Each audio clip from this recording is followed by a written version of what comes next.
This is the plaintiff, Angelo Barres Jr. He says he met the defendant on the internet. They met in person soon after and began to hang out.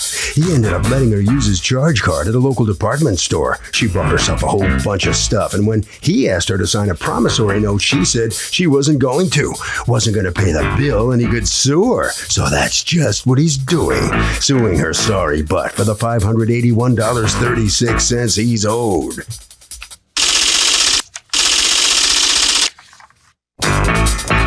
This is the defendant, Kava Wanzer. She says the pathetic plaintiff met her and asked her to marry her 3 days later. He also moved into her place, wouldn't leave, and when she told him she didn't love him, he said he wanted to be paid the money he let her charge on his card.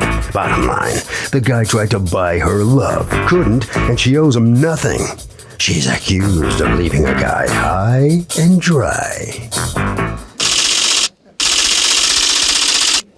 All parties, please raise your right hand. You seated? Come to order, please. Litigants have been sworn, Your Honor. Thank you, Douglas. You're welcome, ma'am. Okay, Angelo Barres? Yes. You are suing Kava Wanzer? Mm-hmm. Okay, for $581.36 that you say she owes you for using a credit card of yours. Fingerhut account. Okay. Why do you have a towel around you? Because it's cold. Because it's cold? Okay. Yes. All righty. Go ahead. Tell me what happened. I met Ms. Wanzer on the internet in March. We exchanged emails for a while. Then we exchanged. You met her on the internet how?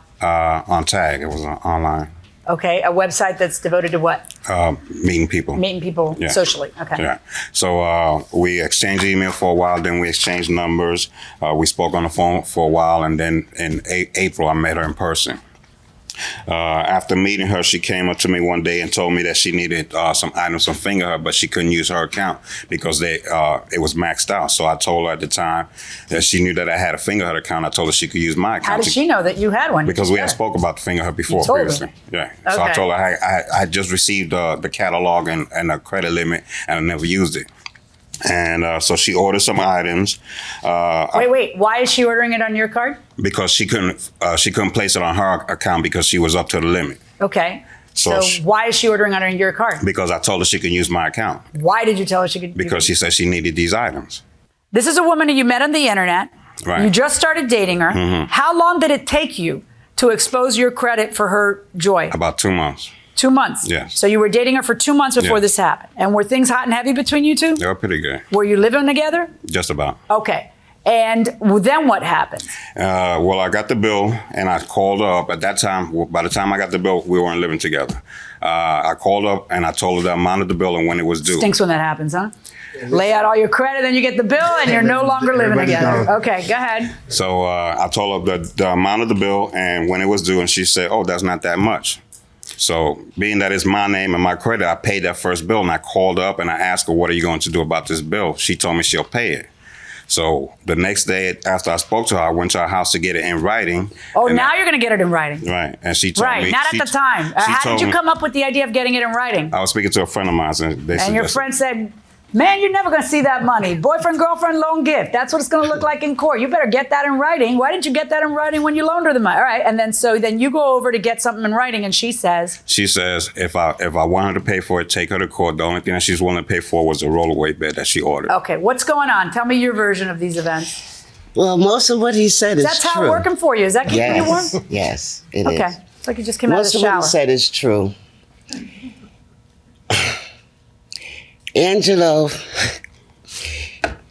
he told me he loved me about the third day. That's okay. We was finally seeing each other. And I'd say, "Love me, what's my last name?" You said what? "Love me, what's my last name?" He'd been at you were shacking up for the last 3 days. He doesn't know your last name? No.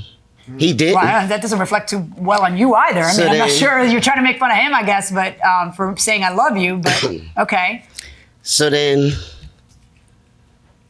I was supposed to get my grandson, excuse me, I'm a little nervous, a bed for his birthday. Okay. So I went online to my Fingerhut account, and he said that he would get it as long as I put his name as the gift from him too. Okay. And then he told me. Now, at this point, though, you've purchased a couple things already on the card. On his card? Yeah. No, not yet. Oh, that was the first thing? This was the first thing. But they didn't have, he told me to wait until he got a book, he just got accepted.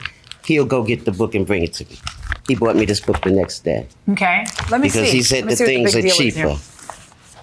Okay, so he comes the next day and he says, pick one out, you can put it in my account. But what was the plan? Were you going to go halves? Were you going to pay for it? Was he going to pay for it? He said his credit limit was $400. Okay. Then he called the company and they said his limit was $600. Okay. So he told me I can gotta spend the whole limit, that's for sure. That's the only thing we all know here. I wanted, as long as I didn't go over $600. Okay, and what would? But I don't understand, ma'am. What was the plan between you two? I know you can spend it now, worry later. Nobody worries about later. But what was the plan for later? You'd pay him back, or you wouldn't pay him back? He said he was going to do anything possible to make me his woman and make me happy. That's not true. And so he was trying to buy me. He was trying to buy your love. Yes. And so you said to him, "Okay, I'm for sale." Not necessarily. Not necessarily. So what did you do instead? You let him buy you a bunch of stuff, then you kicked him out. Well, no. Not necessarily. The reason why he had to go is because I invited him. The first time I invited him, we had went out a couple of times. I invited him to spend the night. The night. He wouldn't go home. He wouldn't go home? Then as I got to know him, he became very, very aggravating. Very what? Aggravating. Aggravating? Yes, because Why? it's like we in the same house. And when I moved, he moved just like that. Everywhere I went, he was there, touching me, feeling me, give me a kiss. It was aggravating. We call that in Spanish chicle, gum. He's stuck to you. And then what? And then I said to him, honey, if we're going to try to have this relationship, why don't you go home and let's miss each other? So this was the day before Mother's Day. He got sick that night, and he really was sick, burning up with fever. That was my Mother's Day. Okay. So then I told him that night, he felt a little bit better. I told him, I don't care how you feel tomorrow, go home. How long had he been in your house? A month or more. Well, it was working fine for you until then. It really wasn't, because I was like, when are you going home? And then he told me he ordered a bedroom set and he was going to have it delivered to my house. I thought, no, send that to your house. I thought we was going to move together. No. Okay. He was aggravated. Are the folks you brought, what is that? That's the ab rocket that he bought for himself. He bought an ab rocket to leave at your place? Because we was going to work out, because he has a stomach. One of the things you say in your answer to the complaint is, he's pitiful. I want you to hear this. He's pitiful. When you see him, you'll know that I was doing him a favor. I'm cute. Yes, that's how I felt. Really? Yeah. And he needs to work out because he's got some big gut, and you're just going to take his gifts and just... No. Yeah. No. You don't seem that nice, I got to tell you. I am. Are Angela, you? am I nice? No, you're not. And welcome back to the People's Court. Harvey Levin here. So how long should you be dating somebody before you start loaning them money or letting them use your credit card? What do you think? I'd say about 2 months, if you really like them. Well, this was 2 months and didn't work out so well. If you really like them, does that have anything to do with whether they're going to pay you back? Some people just aren't trustworthy. I'd say about a year. Why do you say a year? That's kind of a long time. Because I'm not going to trust someone unless I know them for a long time. I like the way you think. Who disagrees with her? Who disagrees with her? I agree. What, a year? I agree. No, I agree. So you wouldn't, if you really like somebody, and 4 months into it, they said, honey, I need $300. Would you do it? Be honest. No. Wouldn't. Definitely wouldn't. You'll never get a girlfriend. Going inside the courtroom. Angela, the problem that you have is that I don't doubt that you're sitting there saying, yeah, I got a credit limit available. Go ahead, get what you need. I don't think there's any plan about how she's going to pay you back, because you don't even think about that until after she said, all right, you're suffocating me, you got to go. And now you need to be able to prove to me that this is a loan and not a gift. And you're sort of in a pickle when you come after you two break up and then try to get her to sign something saying it's a loan. Well, that bed was how much of that $581 bill? $205. How much? $205. Is that accurate? Can I please see the bill? Here goes the bill. The bill was $129. It was a rollaway And did you bag. tell her just have it be from the two of us? No, I did not. And what kinds of things does she buy on your card? The first order she placed, I placed it all over the phone. This is the first order right here. Mm-hmm. The second order, while I was at her house and I was asleep, she took my information and placed the order on her own without my permission or my knowledge. What do you mean without your permission? You had given her your passcode and your No, and your I didn't card. give her my passcode. I told her she could use my account. I placed the order myself. She told me the items that she needed. So how did she know how to do it? Because I wrote down the information. I never ordered through Fingerhut before. She talked me through it. I wrote down the information, and while I was asleep, she took that information and ordered additional items. Okay, you seriously, you got to put your big boy pants on, man, and figure out what you're doing. All right, I'm going to order her to pay $150 for the rollaway bed, which is including that portion of the shipping and the tax on the rollaway bed. As for the rest of it, I find that you're really unable to prove that it was a loan and not a gift. And, you know, we're not talking about a $10,000 gift where I'd say, hey, lady, the circumstances of this don't really match up to a gift. We're talking about a few little things. So you tell me, can you prove your case in any way that we haven't gone over?